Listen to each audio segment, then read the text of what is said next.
Well, longtime Ethiopian ruler and U.S. counterterrorism ally Meles Zenawi has died. The news of his death has caught our attention because of the international response that it's created. UN Secretary General Ban Ki-moon said Meles will be remembered for his exceptional leadership and advocacy on African issues within and outside the continent. President Obama added that Meles deserves recognition for his contributions to his country's development, including his unyielding commitment to Ethiopia's poor. Jose Manuel Barroso, president of the European Commission, also offered his condolences, praising him as a respected African leader. So what's interesting about the statements made by world leaders is a lack of attention to a darker side of Zenawi's legacy, the side that includes Ethiopia being criticized for years by human rights groups for the government's strict control. I want to speak more about this with the Answer Coalition's Mike Preisner. Hey there, Mike. First of all, your reaction to some of these other reactions that we're hearing from world leaders about this death. Well, it's not surprising at all. I mean, the U.S. government is very, very good at telling us who our friends are and who our enemies are, which countries and which leaders they shower with praise, like in this case, and which countries and leaders they denounce and target for regime change based on, so-called human rights violations. And so what we're seeing here is not out of character for the U.S. government, but really the standard where a leader or country is a friend and ally of the U.S. government, not based on the nature of their government or human rights record, but based on whether or not they cooperate with the control of resources in the region. And another thing, Mike, I mean, that he has been praised for is of getting Ethiopia sort of a little bit out, at least, of the economic slump. He's fast-tracked economic development in that country. Every world leader, it seems, has its flaws. I mean, what do you think is really being hidden about Zenawi? Sure, and at the same time, political leaders who are actually fighting for real changes for poor people in Ethiopia and real distribution of the vast wealth of the country and the resources of the country, they're in jail right now as political prisoners. I mean, the jails in Ethiopia are flooded with people who did nothing else except stand up to the government, speak out, and try to organize for real justice for the poor people in that country. But, the U.S. government has a lot of interest in Ethiopia, and so that human rights records really wouldn't matter. I mean, massive military base, drone outposts in Ethiopia as well, and really look at the whole of Africa, because we can't look at this just in the context of Ethiopia, but on the entire continent, there is a war going on, and that's a war for the vast mineral resources of the continent, one that's been going on for centuries of colonization by Western powers of the continent. The same colonizers who cared so deeply for the human rights violations in Libya and then had to start a war in Libya. But look at the entire continent, right? And I mean, the U.S. government had a very big campaign, people may remember, about the Darfur region and the so-called genocide that was happening in Darfur. And, these pro-imperialist front groups like Amnesty International, took up this cause.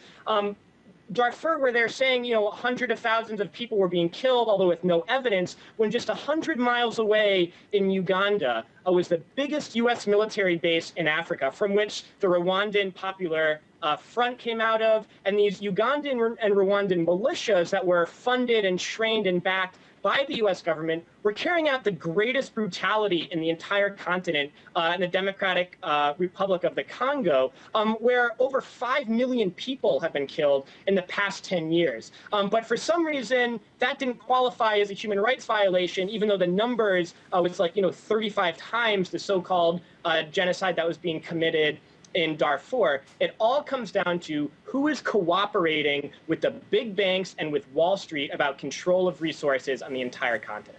As you may know, Mike, Washington, D.C. has one of the largest Ethiopian communities in this country, and we did go, we paid a visit to that part of town earlier today and got some differing reactions. Take a look.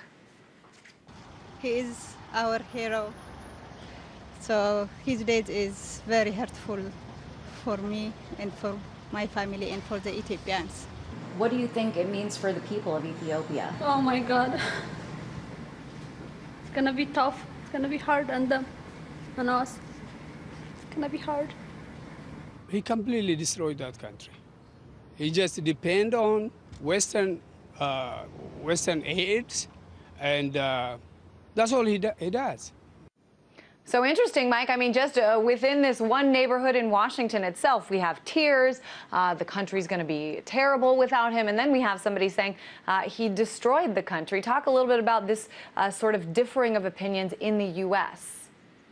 Sure. Well, in any country, there's going to be a spectrum of political ideologies and tendencies in one way or the other. I think it would actually be interesting if we asked people from Somalia what they thought about his death. There's actually a big community of Somalians who live in D.C. as well, because it's a people of Somalia who had Ethiopian troops under the orders and backing of the U.S. government come into their country. It's the people in Somalia who are enduring drone strikes on a regular basis that are coming from Ethiopia. And so, it's not even just within the country of Ethiopia where you can see, the human rights violations and crimes, but the entire region that's now under domination and threat of destruction and death and attacks because of this U.S. bastion of interest in Ethiopia. Well, and we should mention that one of the reasons that those troops went into Somalia for the U.S. was in order to try to help fight al-Qaeda members in Somalia.